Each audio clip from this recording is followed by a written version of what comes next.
Reproductive period যেতিয়া ছোৱালীজনীয়ে সন্তান জন্ম দিব পৰা ক্ষমতা আৰম্ভ হয়, তেওঁৰ যেতিয়া প্ৰথম মাহেকীয়া আৰম্ভ হয়, তাৰপিছত কিছুদিন অলপ মেচিয়ৰ হওঁতে লাগে, পৰিপক্ক হওঁতে লাগে, তাৰপিছত যেতিয়া তেওঁ সন্তান জন্ম দিব পৰা ক্ষমতা আৰম্ভ হয়, সেইটো ৰিপ্ৰডাক্টিভ পিৰিয়ড।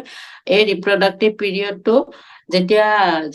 তেতিয়ালৈকে থাকে যেতিয়ালৈকে মানুহগৰাকীৰ ঋতুস্ৰাৱ হৈ থাকে, আৰু যেতিয়ালৈকে ভিতৰত যিকেইটা যৌনাংগ আমি কওঁ, যিকেইটা অভেৰী, সেই অভেৰী কেইটাই যেতিয়ালৈকে কাম কৰি থাকে, যেতিয়ালৈকে তাৰ বয়স অনুপাতে পৰিৱৰ্তন নহয়, সেইটো হৈছে ৰিপ্ৰডাক্টিভ পিৰিয়ড, মানে যি সময়ত ছোৱালীজনী এটা সন্তান জন্ম দিব পৰা ক্ষমতা থাকে।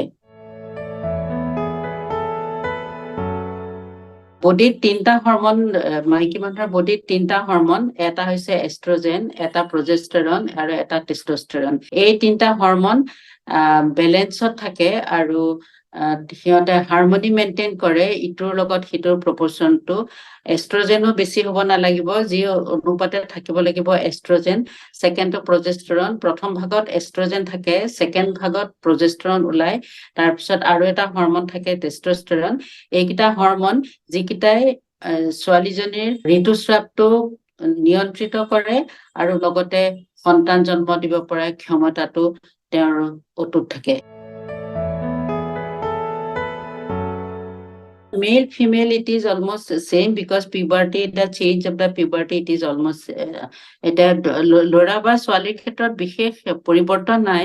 ল'ৰা আৰু ছোৱালীৰ একে সময়তে ৰিপ্ৰডাক্টিভ পিৰিয়ডটো বা যিটো সময়ত সন্তান জন্ম দিব পৰা ক্ষমতাটো আৰম্ভ হয়, কিন্তু আমি কওঁ বা এতিয়া এইটো চবতে চৰ্চাত চলিছে যে 18 বছৰ আগতে ছোৱালীৰ বিয়া হ'ব নালাগে, বা 18 বছৰ আগতে বহুত ধৰণৰ সমস্যাই দেখা দিয়ে, কাৰণ সেইটো সময়তে যিকেইটা ভিতৰৰ অংগকেইটা থাকে, ইউট্ৰাছ থাকে, অভেৰিজ থাকে বা বেলেগ অৰ্গেন থাকে, যিকেইটা অৰ্গনে কাম কৰে ল'ৰা ছোৱালীক জন্ম দিব পৰাৰ বা ৰিপ্ৰডাক্টিভ কেপাচিটিটো আহি যায়। যেতিয়া তাইৰ ঋতুস্ৰাৱ আৰম্ভ হয়, তাৰ পিছৰ পৰাই আহি যায়, সেইটো আমি টিনেজ প্ৰেগনেঞ্চি বুলি কওঁ। কিন্তু সেইটো সময়ত প্ৰেগনেঞ্চি হলে ছোৱালীজনীৰ বহুত বেছি জটিলতাই দেখা দিয়ে, বহুত বেছি কমপ্লিকেশ্যনছ হয়, আৰু সন্তানটো যিটো জন্ম দিব সন্তান, তাৰো বহুত কমপ্লিকেশ্যনছ হয়। সেইকাৰণে 18 বছৰ আগতে সন্তান জন্ম দিয়াটো বেছি, কম বয়সতকে সেইটো অকমান বেছি ভাল হয়। সেইটো কাৰণে এতিয়া 18 বছৰৰ পিছত বিয়া পতা কথাটো উঠিছে। আগৰখিনি সময়ত যদি যি সময়তে তাই ঋতুস্ৰাৱ আৰম্ভ হয়, তেতিয়াই যদিও যৌনাংগবিলাক পৰিপক্ক হৈ যায়, কিন্তু সম্পূৰ্ণ ডেভেলপ হয় বুলি, আৰু সেইটো প্ৰচেছ অফ ডেভেলপমেণ্টত থাকে, সম্পূৰ্ণ ডেভেলপ হলেও যথেষ্ট ইমেচিয়ৰ থাকে, আৰু মাকজনীৰ বহুত কমপ্লিকেশ্যনছ হয়, আৰু যিটো হ'ব লগা বেবীটোৰো কমপ্লিকেশ্যনছ হয়। সেইটো কাৰণে মেইল বা ফিমেল, পুৰুষ বা মহিলা, দুয়ো ফালৰ পৰাই 18 বছৰৰ পিছত সন্তান জন্ম দিলে বেছি ভাল। ডায়েটটো সদায় লাইফষ্টাইল মেইনটেইনটো কৰিবই লাগিব, অকল ডায়েট বুলি কথাটো নহয়। এতিয়া ডায়েট হৈছে পৃথিৱীৰ ভিতৰতে সুস্থ ডায়েট হৈছে ফল মূল আৰু শাক পাচলি। ডায়েটটো বেলেঞ্চ ডায়েট আমি কওঁ, বেলেঞ্চ ডায়েটৰ কথা কওঁ, তাত যিখিনি য'ত কেলছিয়াম থাকিব, য'ত আইৰণ থাকিব, কাৰ্বহাইড্ৰেটো লাগিব, কাৰ্বহাইড্ৰেটটো অলপ কম পৰিমাণে লাগিব। সেইকাৰণে হেল্ডি ফুড বুলি ক'লে লাইফষ্টাইলটো মেইনটেইন কৰিবলৈ বা হেল্থটো মেইনটেইন কৰিবলৈ 4টা বস্তুৰ দৰকাৰ। নাম্বাৰ 1টো হৈছে, 1 নম্বৰটো হৈছে খোৱাটো মেইনটেইন কৰিব লাগিব। খোৱাটো মানে ৰাতিপুৱা শুই উঠি যিটো ব্ৰেকফাষ্ট কৰিব বা ৰাতিপুৱাৰ আহাৰটো যিটো কৰিব, সেইটো আটাইতকৈ বেছিকে খাব লাগে। আটাইতকৈ বেছি মানে হেল্ডি আৰু খুব পুষ্টিকৰ, আৰু বেছি দিনটোৰ কেলৰি যিমানখিনি পাব লাগে, শক্তি যিখিনি পাব লাগে, আৰু সেইখিনি খাবলৈ যাওঁতে কোনোবা গাঁৱৰ মানুহে হয়তো ভাত দাইল বা আলু পিটিকা খাব, বা কাৰোবাৰ হয়তো ভাত দাইল খাবলৈ বেয়া লাগে, সি ৰুটি খাব, লগত শাক পাচলি খাব, লগত এটা ফ্ৰুটছ খাব। যিবিলাক ভেজিটেৰিয়ান মানুহ নহয়, নন ভেজিটেৰিয়ান মানুহ, তেওঁলোকে এটা বইলড এগ খাব। ইমানখিনি খালে তেওঁলোকৰ ৰাতিপুৱাৰ আহাৰটো সম্পূৰ্ণ হৈ যায়। দুপৰীয়া খাওঁতে কাৰ্বহাইড্ৰেটৰ পৰিমাণটো, ভাতৰ পৰিমাণটো কম খাব, দাইলটো বেছি খাব, শাক পাচলি বেছি খাব, কেঁচা শাক পাচলি চালাডৰ ফৰ্মত বেছি খাব। আবেলি তেনেকে খালেও তেওঁলোকে কিবা এটা পাতলীয়া আহাৰ খাব, আৰু ৰাতি ৰাতি অলপ পাতলীয়া খালে ভাল, কাৰণ ৰাতি খাই উঠিয়ে শুই থাকিলে বহুতখিনি মেটাবলিজিমৰ বা হজমৰ ইত্যাদি বহুত দিগদাৰী হয়, আৰু মানুহ অলপ বেছি অবেজ বা বেছি ফেট জমা হয়। সেইটো কাৰণে ৰাতিপুৱা আৰু দুপৰীয়াৰ আহাৰখিনি ভালকে খাব লাগে, আৰু ৰাতিৰ আহাৰটো একদম কম। আৰু সদায় খোৱা বস্তুত সদায় ফ্ৰুটছ আৰু ভেজিটেবল, কল এটা খালে, মধুৰি এটা খালে, বা দিনত যদি খাবলৈ হয় তেনেকে মাছ খালে বা মাংস খালে, ৰাতি কিন্তু মাছ মাংস খোৱাটো ইমান ভাল নহয়, কাৰণ যিবিলাক অইলি ফুড, যিবিলাক বেছি স্পাইচৰ মছলা থকা বস্তু, সেইবিলাক ৰাতি খালে, ৰাতি খাই উঠি শুই গলে সেইবিলাক হজম হোৱাটো দিগদাৰী হয়। গতিকে শাক পাচলি, ফল মূল এইবিলাক হৈছে আটাইতকৈ উপকাৰী খাদ্য বস্তু। দ্বিতীয়তে অলপ এক্সাৰচাইজ কৰিব লাগে সদায়, সকলো মানুহে, মানে সৰু বুলিয়ে নহয়, সৰু ডাঙৰ বা যি বয়সলৈকে, বা ইভেন যিবিলাকৰ মাহেকীয়া বন্ধ হয় বা 60 বছৰ বা 70 বছৰো হয়, তেওঁলোকে এক্সাৰচাইজ নিজৰ শৰীৰে যিখিনি কৰিব পাৰে। এতিয়া এক্সাৰচাইজ বুলি ক'লে আমি কোনো বেলেগ কথা চিন্তা কৰিব নালাগে। ৰাতিপুৱা এজনী সৰু ছোৱালীয়ে বা এগৰাকী মহিলাই তেওঁলোক কম বয়সত ৰাতিপুৱা আধা ঘন্টা যদি স্কিপিং ৰছীটো মাৰে, আৰু নহলে যদি 1 ঘন্টা খোজ কাঢ়ে, ইমানখিনি এক্সাৰচাইজ কৰিলে দিনটোত হৈ যাব। আৰু তৃতীয়তে হৈছে য়োগা। আজিকালি য়োগা বিলাক সদায় মোবাইল বিলাকত দেখুৱাই থাকে বা টিভি বিলাকত দেখুৱাই থাকে। য়োগা বিলাক চাই য়োগা বিলাক কৰিব লাগে। য়োগাই সদায় আমাৰ যিবিলাক ভিতৰত অংগ প্ৰত্যংগ আছে, আমাৰ ব্ৰেইন আছে, হাৰ্ট আছে, লাং আছে, লিভাৰ আছে, কিডনী আছে, এইবিলাক ভালকে ৰাখে। আৰু আমি আজিকালি ল'ৰা ছোৱালী বিলাকে বহুত টেনচন লয়, বহুত ষ্ট্ৰেছ লয়, সেইকাৰণে মেডিটেশ্যনৰ কথা কওঁ। মেডিটেশ্যনটোতো একো বেলেগ বস্তু নহয়, বা কোনো মেডিটেশ্যন চেণ্টাৰত গৈ নকৰিলেও হয়। তেওঁলোকে যদি নিজৰ ঘৰত যিটো প্ৰাৰ্থনা ঘৰ আছে, তাতে যদি অলপ প্ৰাৰ্থনা কৰে, তাহাঁতৰ ভগৱানক মাতি যদি, বা যাকে তেওঁলোকে মানে, তাত যদি অলপ প্ৰাৰ্থনা কৰে, সেইখিনিয়ে তেওঁলোকৰ মেডিটেশ্যন হৈ যায়। গতিকে এইখিনি হ'ল লাইফষ্টাইল মেনেজমেণ্ট, আৰু এইখিনি যদি তেওঁলোকে সদায় ফ'ল' কৰে, বা সদায় যদি দিনটোত তেনেকে ৰাতিপুৱা উঠি অকমান 1 ঘন্টা খোজ কাঢ়িলে, বা আধা ঘন্টা 20 মিনিট, আধা ঘন্টা স্কিপিং কৰিলে, তাৰপিছত তেওঁলোকে হেভি ব্ৰেকফাষ্ট কৰিলে, তাৰপিছত যি স্কুললৈ যায় স্কুললৈ গ'ল, যি কামলৈ যায় কামলৈ গ'ল, লাঞ্চৰ সময়ত অকমান ৰাতিপুৱাতকে কম খাব, ৰাতি একেবাৰে কম খাব, মাজতে অলপ কোনোবা এটা সময় য়োগাৰ কাৰণে উলিয়াব, কোনোবা এটা সময়ত অলপ মেডিটেশ্যন, অলপ গোসাঁই ঘৰত প্ৰাৰ্থনা কৰিব। সেইটোৱে লাইফষ্টাইলটো মেইনটেইন কৰিলে বহুতৰ একো বেমাৰ নহয়। কমপ্লিকেশ্যনছটো প্ৰথম অৱস্থাত এনিমিয়া, যিটো ৰক্তহীনতাত ভোগে, কাৰণ ছোৱালীবিলাকৰ মাহেকীয়াটো আৰম্ভ হয়।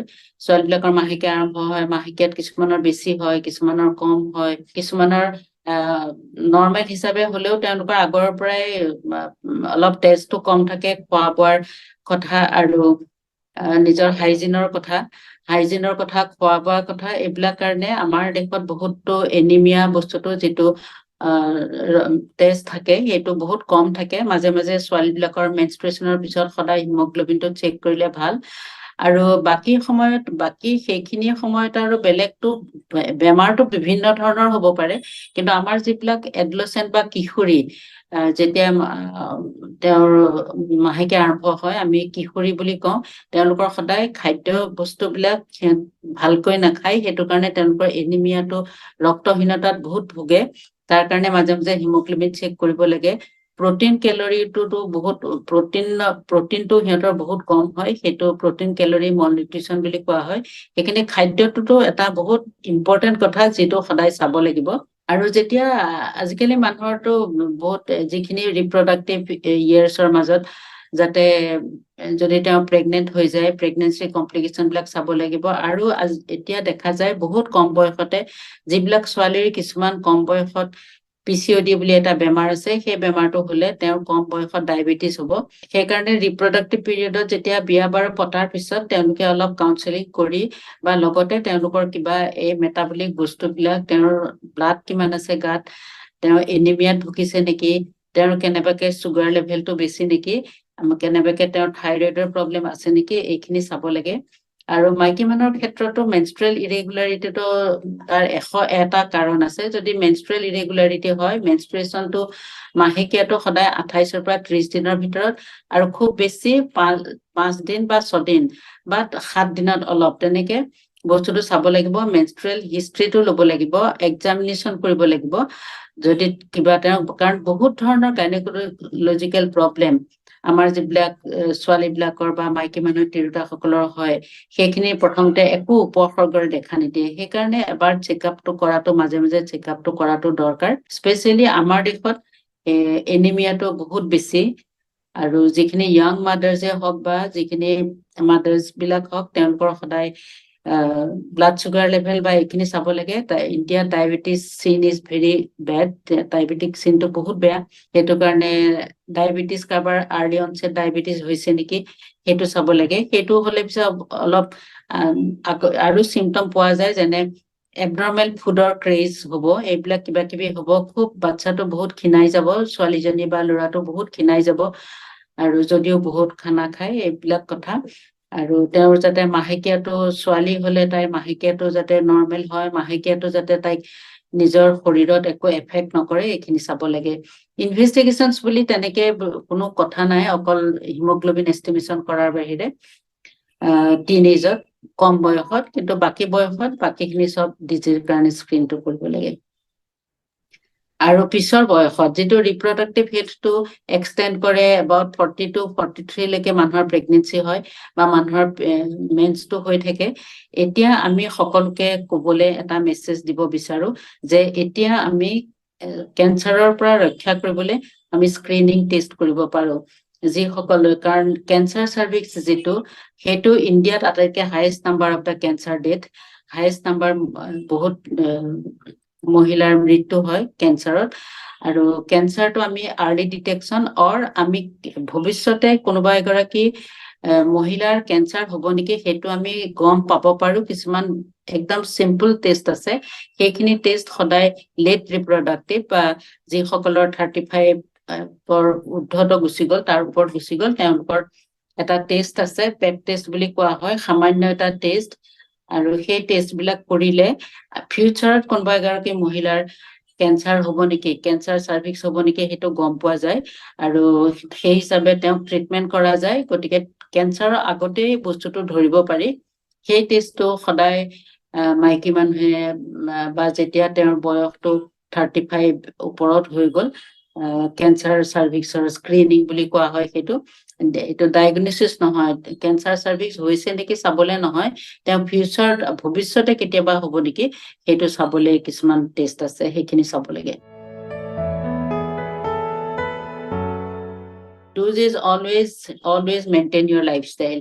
Dose খোৱাটো ঠিক কৰিব লাগে। মই যিটো অলৰেডি ক'লো, খোৱাখিনি মানুহৰ খোৱাৰ কাৰণে মই যিটো ক'লো, খাদ্যৰ ওপৰত ধ্যান দিব লাগিব, লগতে এক্সাৰচাইজৰ ওপৰত ধ্যান দিব লাগিব। মাইকী মানুহে যিটো সদায় কৰে, মোৰ সময় নাই, সময়টো উলিয়াব লাগিব, আৰু অলপ য়োগা কৰিব লাগিব, আৰু অলপ মেডিটেশ্যন কৰিব লাগিব। নিজৰ ঘৰৰ প্ৰে হাউচত প্ৰে কৰিলেই হৈ যায়, প্ৰাৰ্থনা কৰিলেই হৈ যায়।